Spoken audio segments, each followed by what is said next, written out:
So, security is a very, very obviously huge, important thing. And I've actually been working on this webinar for a very, very long time. And we haven't launched it because, new things happen. Technology moves very fast. Security changes extremely fast.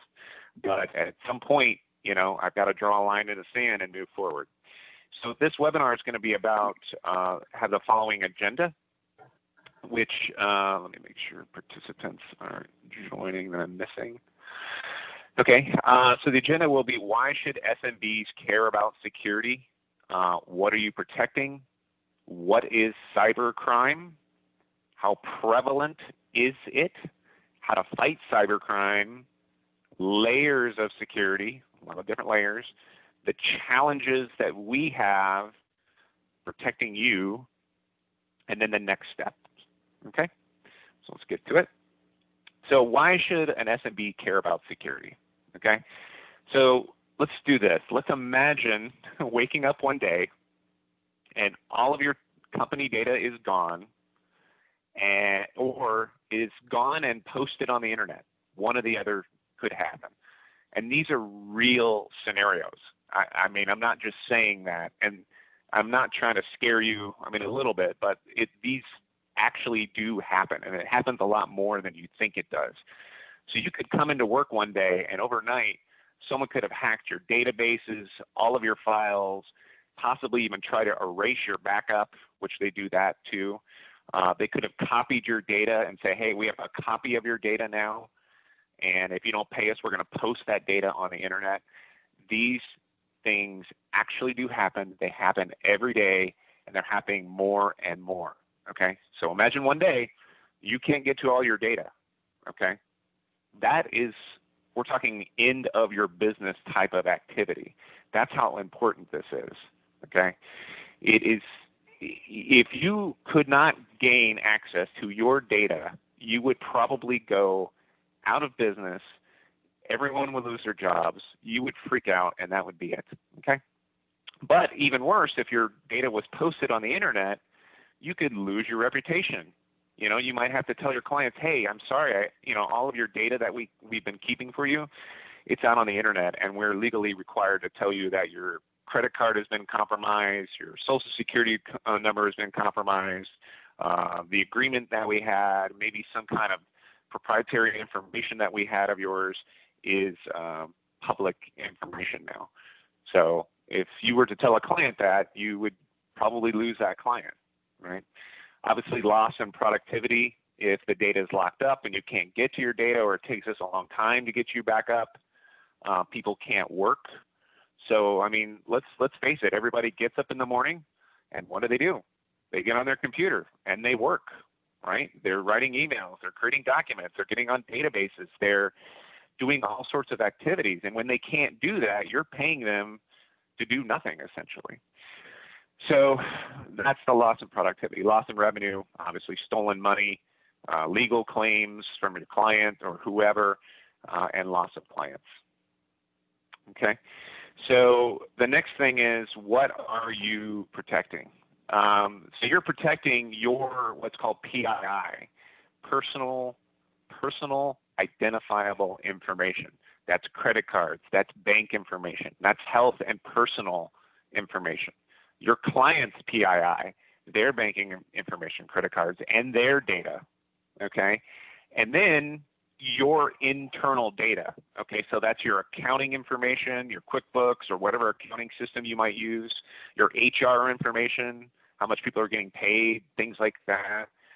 Your files, all the files that you work on, all the spreadsheets, all the documents, all the databases, your invoice, your payroll, your operations, all that stuff can be stolen or frozen or just gone, okay?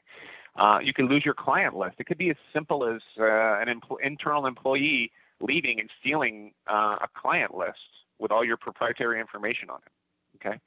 So, there's varying degrees. It could be as simple as just taking a client database, and it can be as severe as, locking all of your information up, okay? So you should know that ransomware has been evolving, just like the internet and everything like that. So it used to be that hackers would come in and they'd lock up your data and they'd say, your data's locked, give us some money, and we'll give you the keys to unlock your data. Well, they found out that a lot of people have backups and they would just restore the data and never pay them. So again, now they're taking that data, making a copy of the data and saying, if you don't pay us, we're going to take that data and make it public or sell it to your competitors. Okay. So, yeah. Okay, there we go. Some new people just joined. Hello. I'm going to mute you if you don't mind. Okay. So that's the new ransomware. It's not just locking your data, it's copying and selling your data to you. Okay. So what is cybercrime? So cybercrime, it's actually a complex, well-organized criminal endeavor with many participants. Also, some of these are state-sponsored. Okay, that's really obvious. Some of these are governments that are, doing things on behest of the government.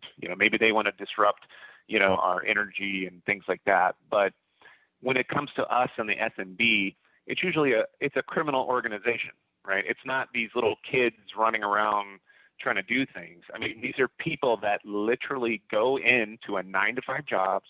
They have families, and it's a job to them. Okay, I've seen it. There are many people that are employed by these criminal organizations, and they're in countries that, maybe they're poor and this is the only job they can get, or maybe they don't like Americans.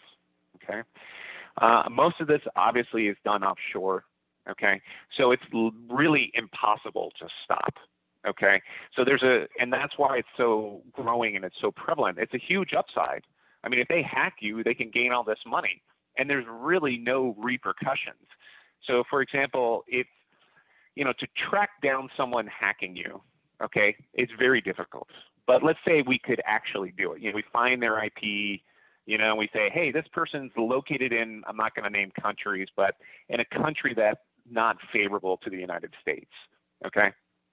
So we say, hey, we found out who it is. If I even had their name and their address and let's say I had everything on them in this foreign country, do you think that we could go over to that foreign country and say, hey, this guy over here in this foreign country hacked us, you need to turn him over to us? They're not going to do it. They're not going to care. They do not like us, okay? So that's just the reality of the situation, okay? Frequency, so it happens way more often than you think it does, way, way more. You may watch the news and see, so-and-so got hacked, and oh my God, Twitter got hacked or whatever. You may see that, but that's nothing. I'm in all these other boards and websites and stuff. Every day there's hacking stories, and it's always incredible to me to find out that these don't become public information. Okay, I mean, really, they do not. They don't want it to be public information. Or if a company does get hacked, they absolutely don't want anybody knowing. For sure, because it's going to further lose reputation in the industry. So they don't tell anybody. So there's always these things being swept underneath the rug. So it's happening daily and all the time.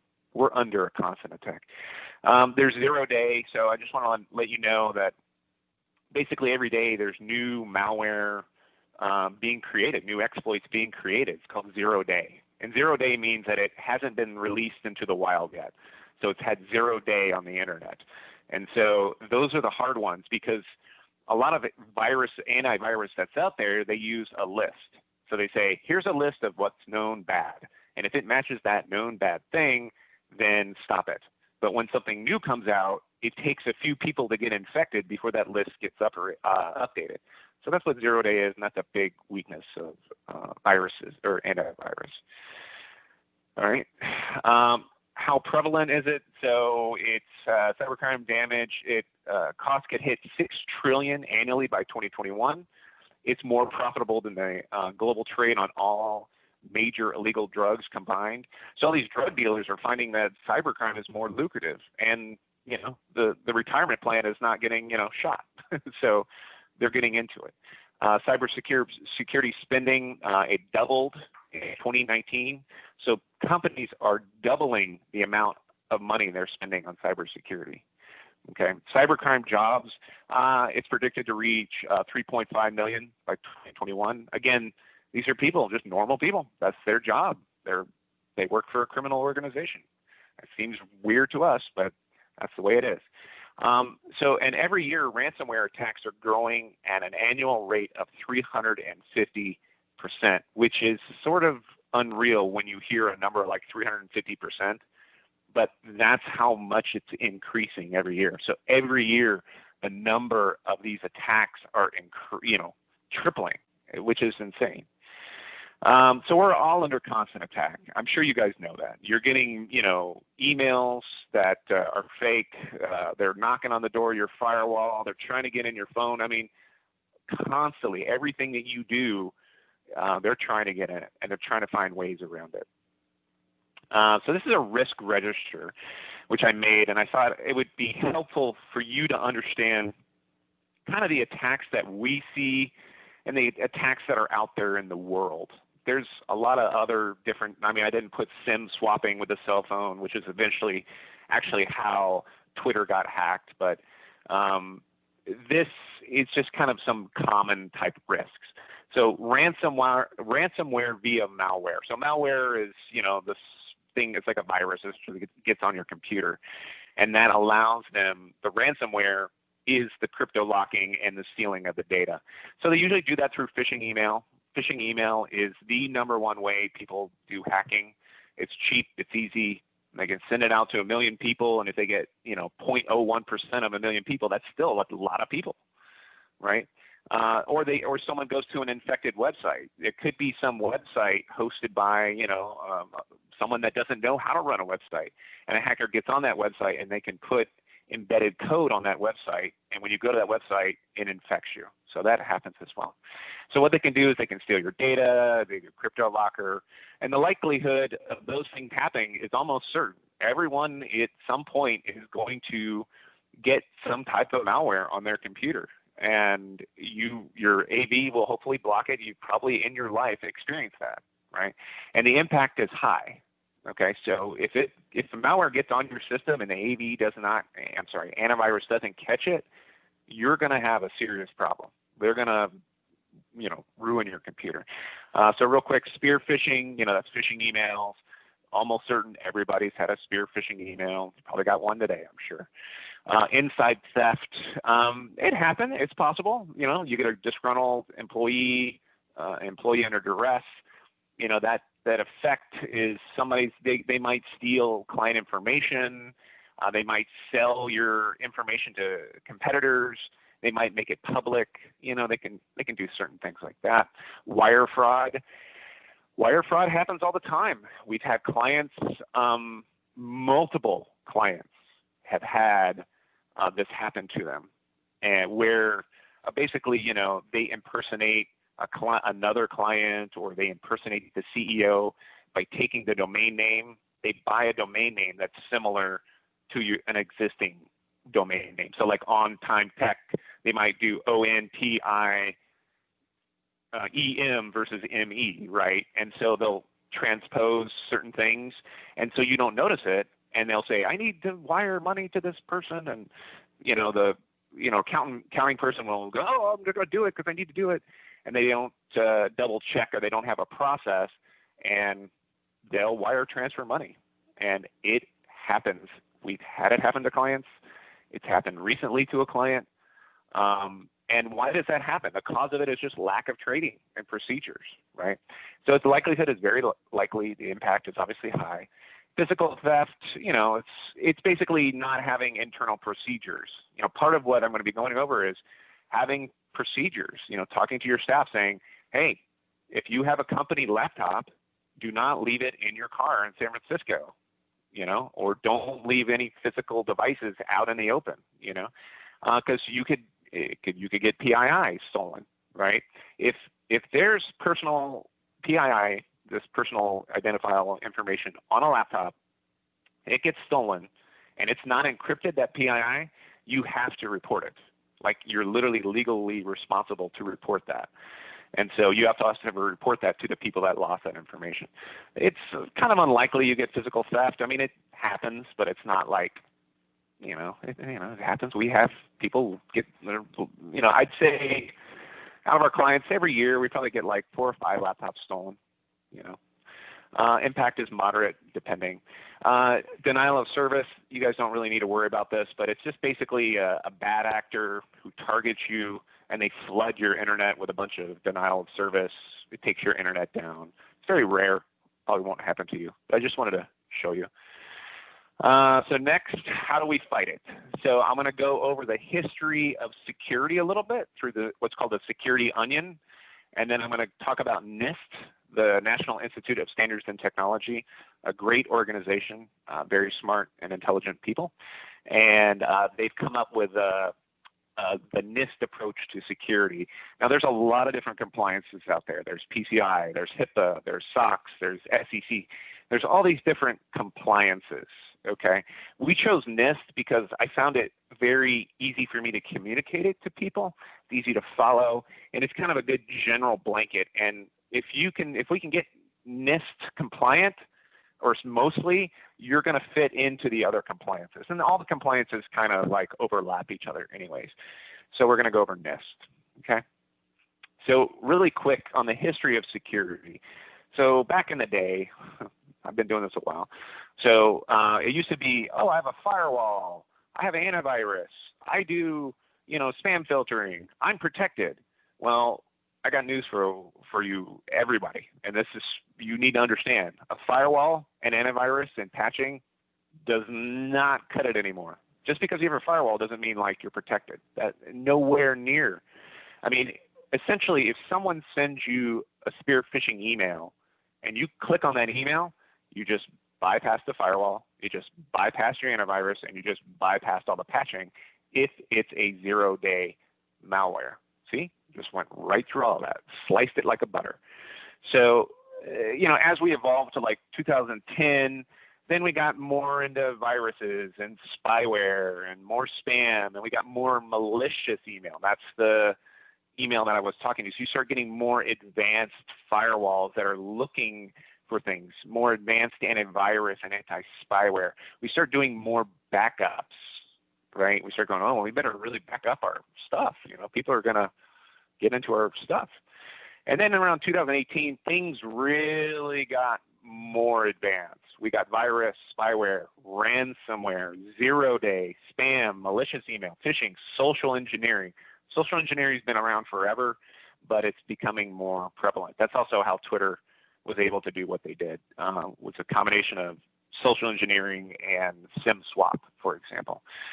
So, and then you start doing like DNS filtering, education through security awareness training, intrusion detection, two-factor authentication, sandboxing. Sandboxing is awesome, but I could spend an hour talking about that.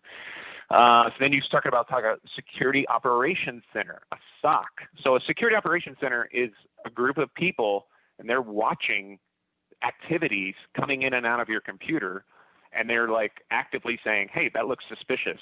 And then they're immediately remediating that issue. Okay, that's what a SOC does. And you get to then next-gen firewalls, and you get to shadow protect and managed patching and endpoint protection. I mean, it gets a lot more complicated. And so, what we're doing for you now as a client of ours, we're kind of down in here, down in the 2010.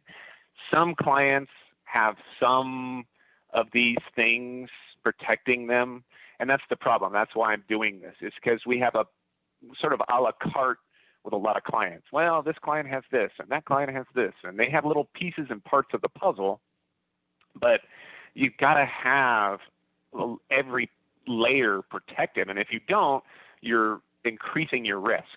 And it's up to you. If you don't want to do it, you're just going to increase your risk, and you're going to be more vulnerable. So there's that. So breaches impossible to defend against 100%. You can only mitigate risk. So through all this security stuff, you're never going to get to 100%. I mean, I think we all hopefully understand that. There's no way, if you're plugged into the internet, there's no way you're going to be 100%. If you want to be 100%, just unplug it from the internet. I mean, that's the only thing. And, if a really smart hacker wanted to hack you and had a grief against you or was paid, they're gonna get in. I mean, they're going to use social engineering. They're going to use some serious stuff, and they're going to break you. I mean, they can do it if they really are motivated, or if they're state sponsored. You can forget it, you know. So anyways, the layers of security. This is the NIST. This is the NIST layers of security. So we're going to talk about identifying hardware and software, cybersecurity policies, risk assessments, stuff like that. We're going to talk about protecting you using data service security protection stuff. Detect is a big part of this. Like, if you get past the protection, you've got to have detection. In other words, if you can get into a bank and you can break into the vault and there's no detection in the vaults, then you can do whatever you want. So that's a big thing. And then we have to have a response, like a response plan, communication, flow charts, recover. Recover is the time after this is all done. How are we going to recover from this? Like, how are we going to make our process even better? Okay. So I'll go through that in a little bit more detail. So level one, identify. So identify, layer one of the NIST model is identify. So it's asset management. It's looking at all the network devices that are accessing your data. I mean, those could be internal. They could be a home computer. They could be, it could be your copier. There has been, no joke, I mean, you can look it up. There is seriously, I know this sounds crazy, but someone hacked someone had a fish bowl, and they had an automated feeder for this fish bowl, and it had a security flaw to it.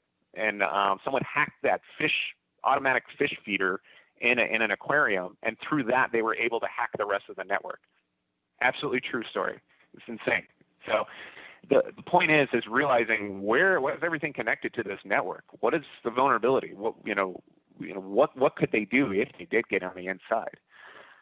Then we talk about policies and procedures, acceptable use policy, remote access policy, social media policy that can protect you from HR issues, cell phone policy, wire transfer policy. So you got to go through all those policies and define. If you don't have it defined and something happens, then you can't say that you didn't tell them. In other words, we had a client, I won't name who, but this is an actual incident. A person, woman in the office walking down the hallway, saw a computer. There was a guy looking at some interesting stuff on his computer.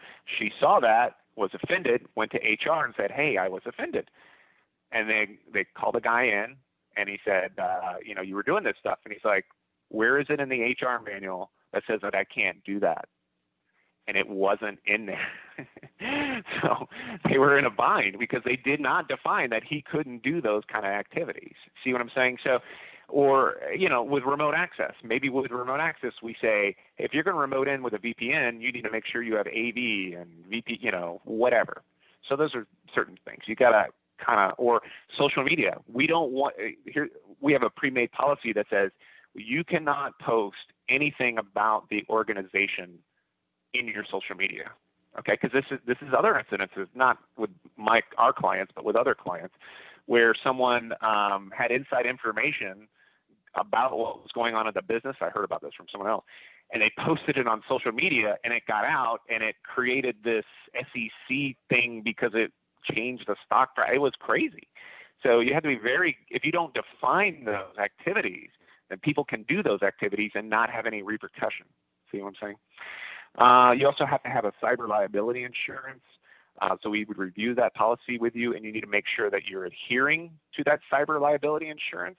It's very important, and I'm hoping that every client that we have has cyber liability insurance. If you don't, you need to get it, okay? And I might have someone that I can work with that can I can refer you to. And you should consider errors and omission, E&O policy as well. And then layer one is, just being proactive versus reactive. We need to start thinking proactively, okay? Layer two, protect. I'm going to try to go through, this is quite a bit, but I'm going to try to go through as fast as possible. So firewall, doing activities like geo-blocking, which we do. Malware defense, which we have. Office 365 geo-blocking. Only certain places in the world can you log into your Office 365. Endpoint security. So it prevents most, but not all attacks. AV doesn't, it's only can go so far. software patches, which we do for you, security awareness training. Basically, people are your weakest link. I mean, I'm sorry, but it's the truth. So 95% of all breaches are caused by employees. And I mean, that makes sense because they're doing all the activities, they're doing all the work, they're on the computers all the time, they're accessing stuff. But you really have to help us train your users. We already give this to you, and we keep asking like, hey, please do the security awareness training. Please help us with it. We can't, it's hard for us to force them to do the training. We need your help to force this training on them. There's Microsoft Advanced Threat Protection. That's Safe Links, Sync Attachments. That's something you can buy if you're using Office 365. Two-factor authentication. You have to have two-factor authentication. Basically, enable that. You should do this for your business, and you should be doing this personally. Anything you access, if there's an option for two-factor authentication, turn it on. Turn it on for your Gmail, turn it on for your bank. I think the bank makes you at this point, but you need to enable two-factor authentication everywhere for everyone on everything, everywhere. Do not think to yourself, I don't want to enable two-factor authentication. That's painful. That's extra work. And what happens if I lose my device? I mean, how can I get back in? And I don't want to deal with two-factor authentication. Well, you're going to be hurting one day when you get hacked and something happens and you lose your information or someone steals a bunch of money from you. Unfortunately, we live in a world where you're going to have to be uncomfortable with doing activities like this, okay? Like you wait in line to get on the plane at the airport, right? You go through TSA. Do you want just to go right to the airplane? Do you want everybody to say, we don't want to, it's too much work. Let's just go on the plane. Well, that's probably not a good idea. Anyways, disable Outlook web access. We've been doing that for a lot of clients. If you're not using it, we turn it off. Lastly is remote workforce. So, everybody's using VPN, and VPNs are not great. There's a big issue with them. In fact, there's been a recent scourge of attacks. I think it's called NetWalker. Anyways, they're taking advantage of everybody working from home, and so this new string of viruses of malware have come out. It's called, I think it's NetWalker, and the FBI just gave a warning for it. And basically, it's saying that it's getting on the home computer and going across the VPN and getting into the office network, because that's essentially what you're doing. When you have an office and you have a home user and they VPN in, you might as well take a cable from your office and string it all the way to their home computer and plug it in.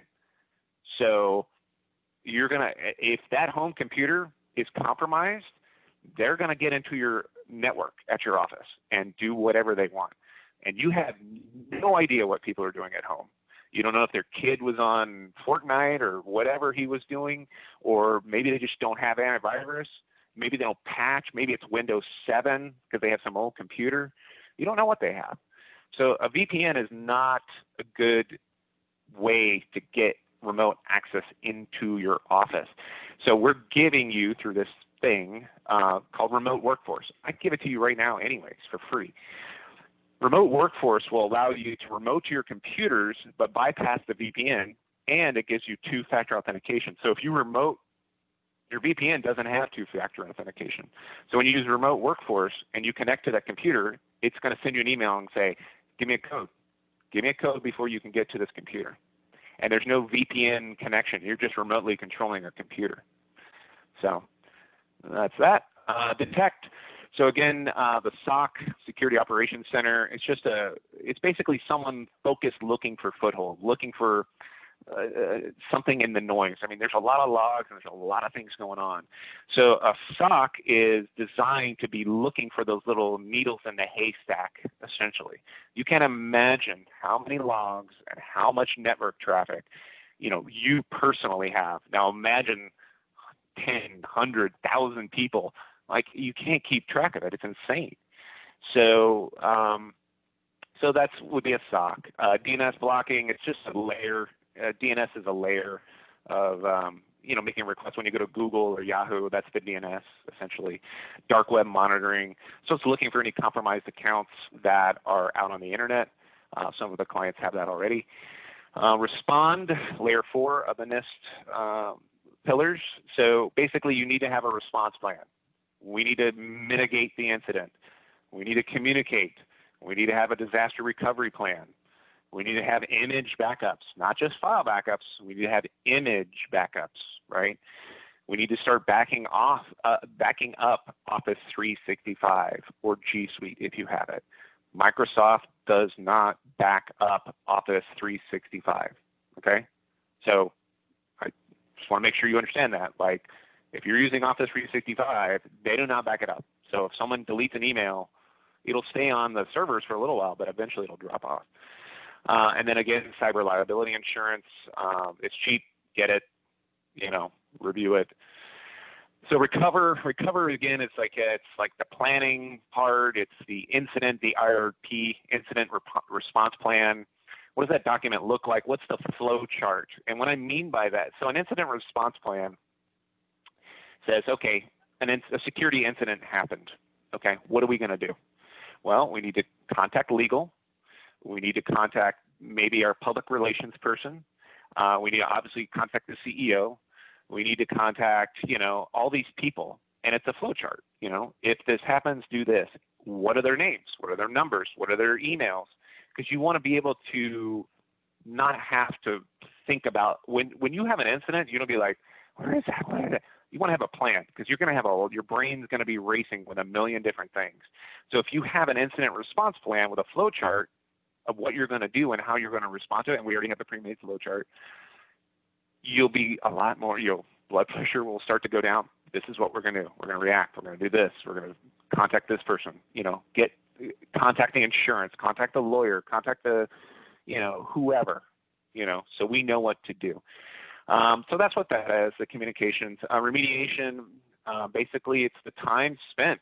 When somebody gets hacked, okay, either through CryptoLocker or whatever, it is extremely time consuming. I cannot even begin to tell you. Anytime that we've had a security incident with our clients, and thank God we've always been able to recover, we're talking, it takes anywhere between 50 to 200 hours, okay, to recover from that, okay? And why does it take so much time? It's because first you have to mitigate the incident, find out where it is, restore from backup, get everything, reset everything, check everything, and then it's just a lot of work, it's a lot of time spent. And then maybe you have to, if insurance is involved, we might have to do, like some serious forms that get filled out and things like that. It's very time consuming. So the challenges, just to let you know, the challenges that we have doing IT and security for you is that the attackers have the advantage, okay? We have to protect a huge footprint, okay? And they only need one little tiny little hole to get in, okay? So you got to understand the challenge that we have. So you think about your business, right? You got an office and you got a server and your firewall and you got these workstations and now you got people working from home and then you got people on cell phones and then maybe they're working from remote in an office or they're in a hotel or maybe they're vacationing, maybe they're traveling, So there's all these different ways in, right, that a hacker can get through. Maybe they get through their home computer. Maybe they get through their cell phone. Maybe they password, you go to a Starbucks and they sniff your password. I don't know. I mean, it's like, or maybe they send you an email.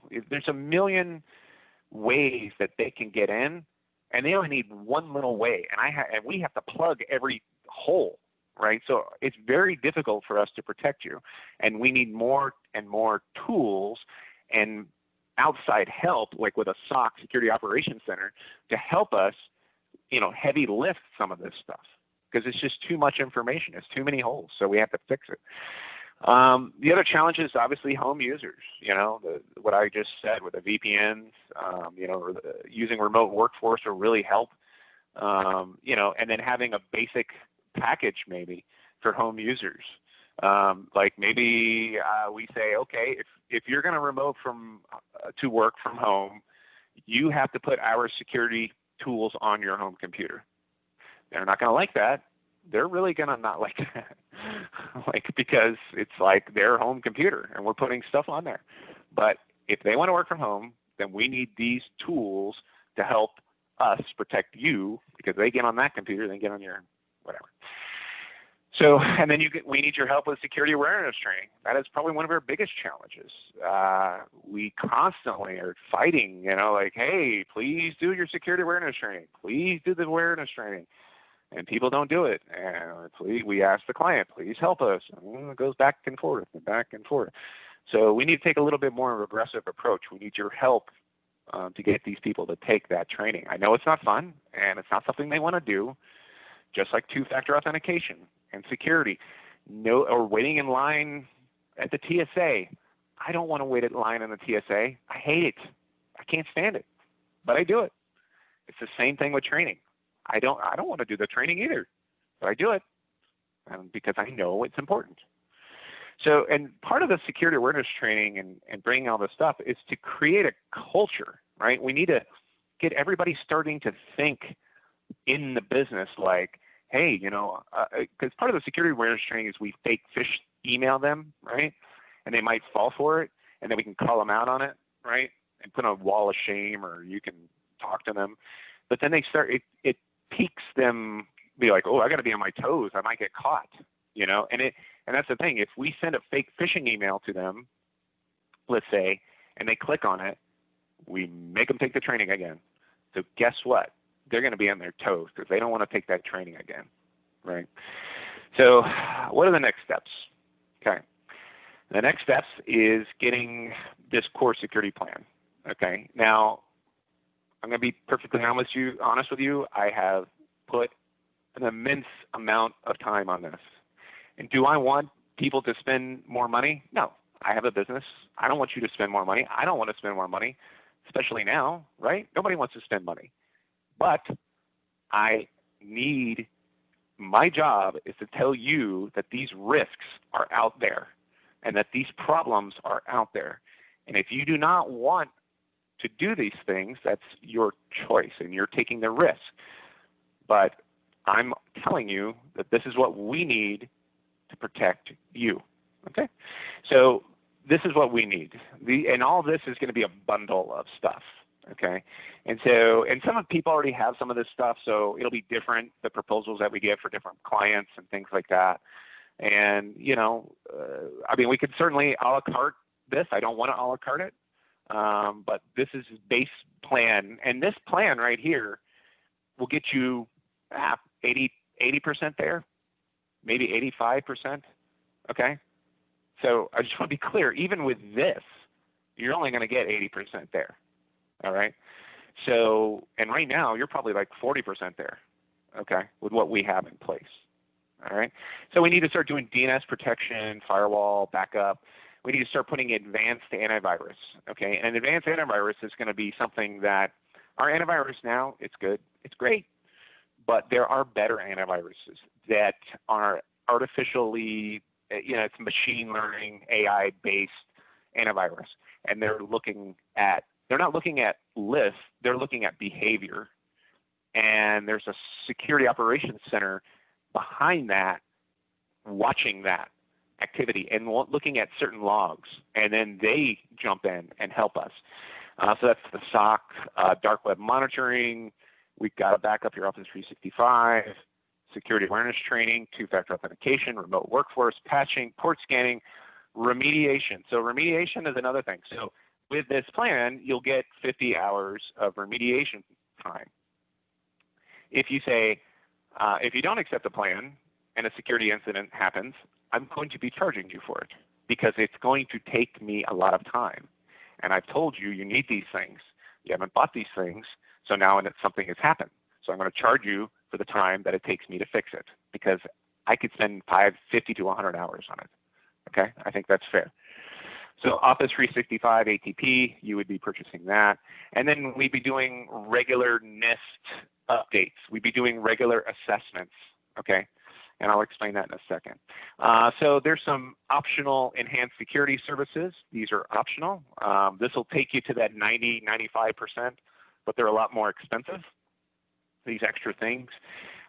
So we do the policies and the incident response plan and the insurance review. That's a one-time fee. So we give you a proposal for a one-time fee to make all the policies, customize them, work with you. You can decide, well, do you want people to be able to do this, and do you want people to be able to do that? You say yes or no, yes or no. We fill out the documents for you. We could be doing more SIM activities. A SIM is a system information event management system. You're like, well, you don't know what it is. But basically, it's a system watching your stuff even closer. It's just it's expensive. Like, it's no joke. It's very, very expensive. But you'll know, like, where things are going and what's going on. I mean, with my core plan, it'll protect us, but it'll really protect us. And then some people might want DLP, data loss prevention. That's looking at all the devices and scanning all the devices, letting us know where your data is, where it's going, where it's been. We can encrypt it. We can tell if it's got PII in it. And then personal computers. Again, right now, people are remoting in with their personal computers. We have no idea if that home computer has AV on it. Is it Windows 7? Is it patched? So we have plans for that. So the risk assessment, we're going to be doing a risk assessment for every client for free, one time. And so it'll be a list of 20, 30 questions. We are going to ask those questions or answer those questions for you. We might work with you on some, because some of them we might not know, you may know. And then we answer all these questions. It'll spit out a report and say, this is where you are in the NIST program. So you know where you are in the NIST journey, okay? It's going to give you a rating. It'd be like, well, you're 50% there, or 75, or you're sort of there. But you will know where you are. And I think that's fair. As a business owner, you want to know where you are. And then we can start saying, how are we going to get from 50% to 75% or 80%? And we start, if you have the plan, we can start working on moving toward higher and higher and higher. And that's very time consuming, just so you know. Like, a big part of the cost is going through this, NIST assessment. I mean, the tools are expensive alone, but this assessment and constantly going over the assessment is very time consuming. Announcements. I just want to make some quick announcements just to let you know. About 3 or 4 weeks ago, we just bought a brand new tool. You don't have to spend a dime for it. We paid for it. It was rather expensive, but I felt it necessary, and I didn't think that's something that you needed to pay for. I felt that we needed to pay for it for you. This tool is just simply awesome. I could go into it for a million years. It's called Lion Guard, Gardlion, Gard. You can look it up. But it tells us a lot of stuff that's going on. It lets us know, hey, someone just became an administrator, or this user group changed, and it'll give change management, right, automatically. It'll tell us, hey, there was a change to the firewall, and this is the change that was made, stuff like that. So you can see the results of that. So you can just go to IT Glue. If you really want to log in to Lion Guard, please let me know. I can give you a login where you can just look at your client and look at all the information that's in there as well. You're free to access that. But in IT Glue, we'll give you some of the reports. It's not going to give you the alerts as much as it's going to give you reports. So you'll see on the left-hand side, it'll say ROAR, ROAR, in IT Glue on the left-hand side. Scroll down, you'll see a bunch of new information in there. So it's going to give you Active Directory information, things like that. And then lastly, I've talked this long in a long time. We're looking at, so I don't know if you know this, but Office 365 and Microsoft, Office 365 is a very big deal for Microsoft. Azure and Office 365 is what they're banking their future on, of course, the cloud. So they've been changing their plans, but what I'm trying to say is they are moving to where they're going to start giving, they're kind of offering, they already have this, they offer it as part of their package, but right now they offer it anyways, but it's a remote desktop in the cloud, okay? And it's I know you guys all, well, some of you know what a remote desktop is because you do that, right? People, when you're remoting from home and you connect to work and you connect to that desktop, that office PC, it's a physical computer in the office, right? That's remote desktop. But instead of that being a PC in the office, it's a PC in the cloud, okay? And so this concept has been around for forever, okay? It's called VDI or DaaS, Desktop as a Service, or Virtual Desktop. This has been around forever. In fact, it's been around since the age of the Wang computer. If you think about, originally there was a central computer and then you had these dumb terminals, right? And then they would connect it, whatever. So what I'm saying is we're starting to explore this. Now, it's been around for a long time. The performance has always been not as great, but it's getting to the point where it's actually usable, okay? And so we're looking at, possibly rolling this out with clients and showing them that, hey, why don't you try some remote desktops? And so let's say your company, we go to you and say, hey, you know what? Every couple of years you're buying a $1,000 computer, $2,000 computer. Why do you need to do that? Why don't you get a dumb terminal or a basic computer for $500 that doesn't do a lot, that can last forever because it doesn't really do anything, and that just connects to the cloud, to a cloud computer, and everything is in that cloud computer that you need, right? And so what's great about that's so great in so many ways, and I got to really, I love it and I hate it, but it's so great because now I can control that cloud computer. I can make sure the AV's on there. We can make sure the client data is on there. We don't have to worry so much about people remoting in. They can remote in from anywhere. We don't have to worry about it, right? So really, and then you don't have to be spending tons of money on new workstations, right? And I can deploy workstations very easily. And you can have a bank of these cheap computers or laptops, like Chromebooks, but not a Chromebook, but something like that. And you just have a bunch of them, bunch of cheap. Oh, that thing broke. Here you go. Here's another one. Just get on the cloud. Everything's on the cloud. Your desktop's in the cloud. Your data's in the cloud. Everything you need is in the cloud. I think hopefully by now everybody understands that that's where everything's going. Everything is going to the cloud, 100%. Everything.